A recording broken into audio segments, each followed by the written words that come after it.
Sa video ito, ituturo ko sa inyo kung paano kumuha ng police clearance at kung paano magpaset ng appointment online.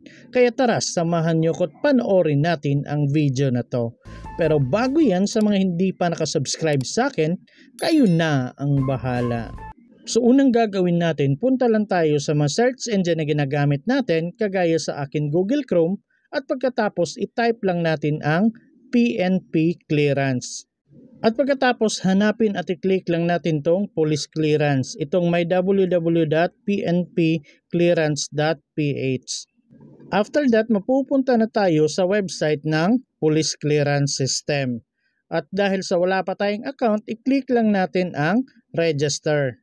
At may makikita tayong ganito, i-click lang natin ang begin. At may makikita po tayong ganito. So basahin nyo na lang po dito sa taas kung ano yung pinapahanap nila. Kagaya sa akin, choose all the beds. Kaya i-click ko lahat ng beds dyan. Depende po kung ano ang nakalagay dito sa taas. Kung choose all the bags or choose all the cars or motorcycle, yun po yung i-click ninyo lahat. So kagaya nito, may check na po lahat yung beds kasi na-click ko na. Pagkatapos nyan, i-click nyo na po ang confirm. At pagkatapos may makikita tayong terms and conditions. So basahin nyo na lang po lahat yan. Kagaya niyan agreement. So i-click nyo po tong box katabi ng agreement para ma-checkan. At pagkatapos scroll down nyo na lang po hanggang sa makita nyo tong privacy policy. I-click nyo yung box hanggang ma-checkan. At pagkatapos i-click nyo ang next. And then i-click nyo naman tong box katabi ng your NPSC account profile. So basahin nyo po lahat hanggang may check na. Then, scroll down nyo hanggang sa makita nyo tong next, i-click nyo na po. So, basahin nyo na lang po lahat yan guys. Kagaya nyan, payment and cancellation of transaction. Yung box nyan katabi, i-click nyo na lang hanggang sa may check. At pagkatapos, scroll down nyo. At may makikita kayong police clearance printout. I-click nyo po yung box nyan para ma-checkan. At pagkatapos, i-click nyo na po ang next. At pagkatapos itong katabi ng validity of clearance at renewal na box, i-click nyo po para ma-checkan. At pagkatapos scroll down nyo. At pagkatapos basahin nyo yung valid IDs and applying national police clearance. So kung okay na, i-click nyo yung box katabi ng valid IDs. At kung may check na, scroll down nyo na lang po. At may makikita po kayong I agree. I-click nyo na lang po yan. And then mapupunta na tayo dito sa new applicant registration. So dito kailangan nating maglagay ng email address. So make sure yung email address niyo valid at active pa, yung nabubuksan po ninyo. At dito naman tayo sa paglalagay ng password. So make sure yung password na ilalagay ninyo may maliit na letra, malaking letra, may number at dapat meron ding special character. So example ng special characters guys yung nandito, kagaya niyan, @sign, $sign, %sign, number sign, ganyan, dapat meron yan kahit isa lang. Make sure po magkatulad yung ilalagay ninyong password at confirm password. Kasi hindi nyo po makikita kung ano yung password na ilalagay ninyo. Dapat pagka-type ninyo, dapat parehas lahat yung nilagay ninyo. At kung okay naman yung password na nilagay ninyo, may makikita po kayo ditong very strong. At kung okay na, punta na tayo dito sa baba sa paglalagay ng first name, middle name at surname. Make sure po hindi magkakabaliktad yung pagkakalagay ninyo. At pagkatapos dito naman tayo sa qualifier. For example guys, may junior, senior, the third, the fourth, ganyan. Kung meron sa pangalan ninyo, ilagay nyo po. Pero pag wala, huwag nyo na pong galawin yan. At pagkatapos, ilagay nyo na po yung gender ninyo at yung birth date. So kayo na po bahala kung kailan yung birthday ninyo. At kung okay na at wala pang check tong terms and condition, i-click nyo na lang po para ma-checkan. Pero kung meron namang check yan, i-click nyo na ang register. At pagkatapos may makikita kayong ganito. Do you want to save it? Kasi hindi na daw pwedeng i-edit yung mga information na nilagay ninyo. Kaya make sure tama lahat yung nilagay ninyo. Pero kung okay na, i-click nyo na po ang save. At pagkatapos may makikita kayong registration complete. So kailangan na ninyong mag-login. So kung ano yung email address na nilagay ninyo kanina guys at yung password, ilagay nyo po dito para makapag-login na kayo. So make sure po tama yung email address at password na nilagay ninyo. At kung okay na, i-click nyo na po ang sign in. At may makikita po kayong ganito, please complete your profile. So, kailangan yung kumpletuhin yung profile ninyo. So, lahat ng mga may kulay pula na asterisk dyan, kailangan nyo pong fill upan yan. At kagaya nga nasabi niya kanina, lahat ng mga naka-gray dyan, hindi nyo na po pwedeng ma-edit. So dito ang wala pang fill up is yung civil status. Kaya pumili na lang kayo kung ano yung civil status ninyo. At may nakalagay din na birth certificate registration number. So optional lang po yan. Pwede nyo pong lagyan yan, pwede rin pong hindi. Kasi wala naman pong nakalagay na kulay pula na asterisk. So pwede pong hindi lagyan. At para naman sa mga PWD, ay click nyo na lang po itong box. Pero pag hindi kayo PWD, huwag nyo na pong galawin yan. At para naman sa mga first time job seekers, pwede nyo pong i-click yung box na nandito. Para ma-checkan po yan kung first time lang kayong naghanap ng trabaho. Kasi libre po yung police clearance. Wala po kayong babayaran. Pero kung hindi naman kayo first time job seekers, huwag nyo na pong i-click yan. Pagkatapos dito, ilagay nyo na po yung nationality ninyo at birthplace. So kayo nang bahala kung anong nationality ninyo at saan kayo pinanganak. At pagkatapos dito naman tayo sa baba sa paglalagay ng contact address. So ilagay nyo po yung house number, building, street, province, city or municipality, barangay. So kayo na pong bahalang pumili kung saan kayo nabibilong. At kung okay na, punta na tayo dito sa baba sa paglalagay ng mobile number. So itong mobile number at cellphone number guys, optional lang po yan kasi wala naman po nakalagay na asterisk. Nasa sa inyo na kung maglalagay kayo. Pagkatapos dito naman tayo sa other information. So dito kailangan ninyong maglagay ng height at weight. So take note guys, yung height is dapat naka-centimeter. So kung hindi nyo alam kung ano yung centimeter ng height niyo kasi foot yung alam niyo, i-click nyo po itong converter. So ilagay nyo na lang po dito, for example 5'6 kayo, so 5 yung feet tapos yung inches is 6. So i-click nyo na ang convert. So automatic na pong malalagay dito na 167 cm. At dito sa baba ilagay nyo po yung weight ninyo na dapat naka-kilogram. At kung okay na, punta na tayo dito sa baba sa paglalagay ng completion.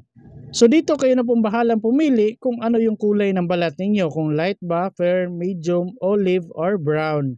At dito naman sa identifying marks, kung meron kayong mga balat or mga palatandaan, pwede nyo pong ilagay dito, pero pag wala, huwag nyo na pong galawin yan. So dito tayo sa paglalagay ng blood type.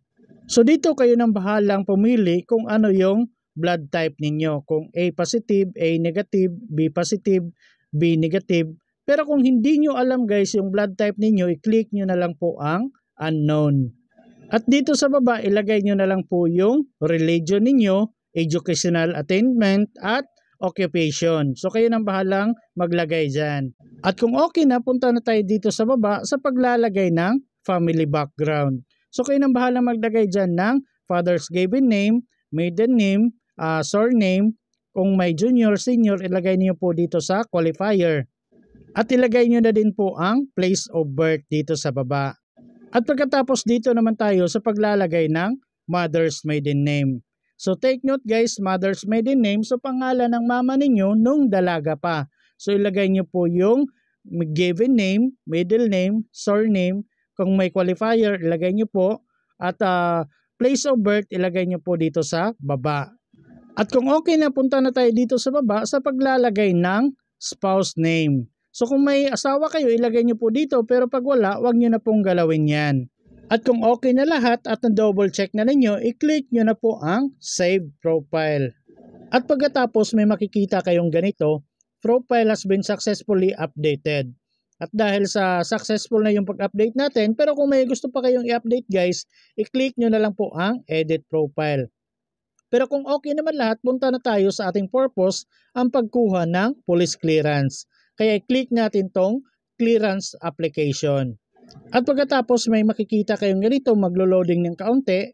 And then dito, kailangan nating tapusin tong 1 to 3 steps. So unahin natin tong purpose. So i-click lang natin. So kayo na pong bahala kung ano yung purpose ng pagkuha ninyo ng police clearance. Pero sa akin, general, kaya yun po ang pinili ko.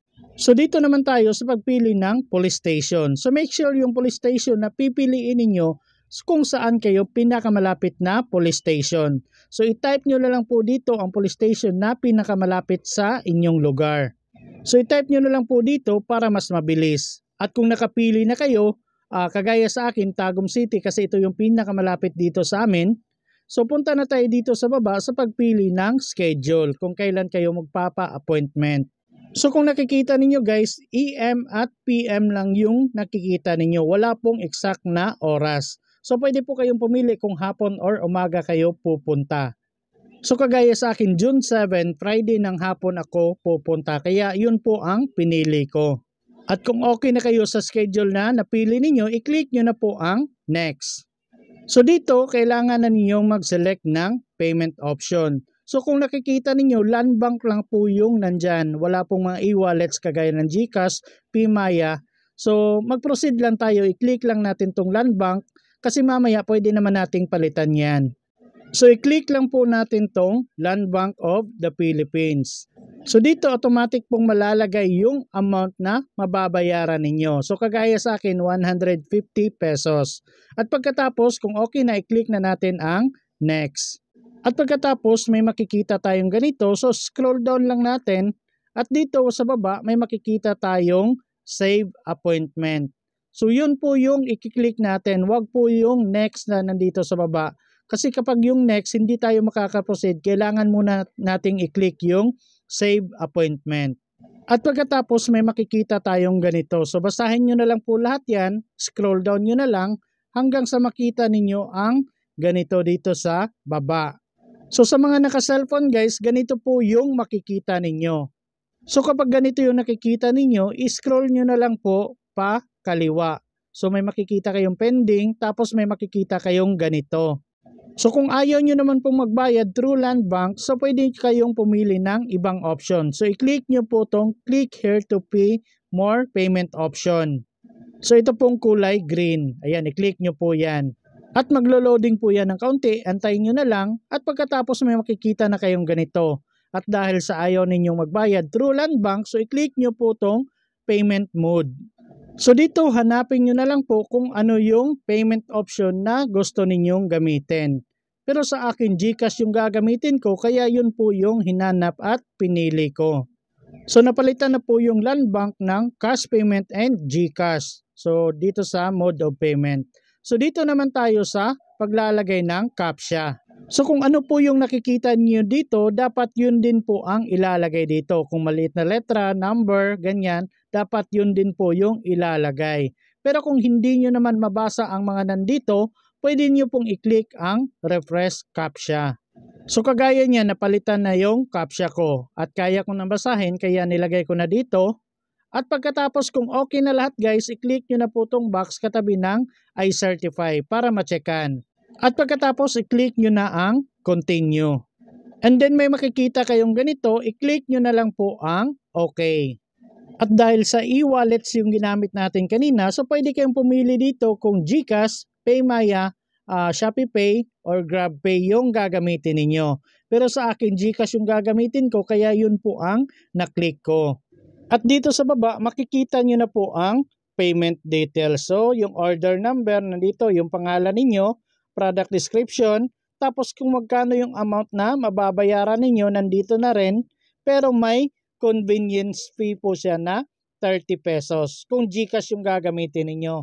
Pero kung Land Bank yung gagamitin ninyo, eksaktong 150 pesos lang yung mababayaran ninyo. Wala po siyang convenience fee. Pero kung GCash or other e-wallets yung gagamitin ninyo, may charge po siya or convenience fee na 30 pesos. So magiging 180 pesos yung mababayaran ninyo. At kung okay naman kayo dito, i-click nyo na po ang proceed. At may makikita kayong ganito, do you want to proceed? I-click nyo na lang po ang okay. At may makikita po kayong ganito, antay-antayin nyo na lang po hanggang sa ma-direct kayo sa GCash account ninyo. So dito ilagay nyo po yung GCash number ninyo at kung okay na, i-click nyo na po ang next. At pagkatapos may makikita kayong ganito na nag-send daw sila ng OTP sa GCash number ninyo na kagaya nito. At pagkatapos ilagay nyo po yon dito. At kung okay na, i-click nyo na po ang next. At pagkatapos dito, ilagay nyo na po ang password ng GCash ninyo. At pagkatapos may makikita na kayong payment result. So may payment reference number na kayo. So screenshot nyo na lang po to guys. Kasi ito po yung ipapakita ninyo pagpunta ninyo doon.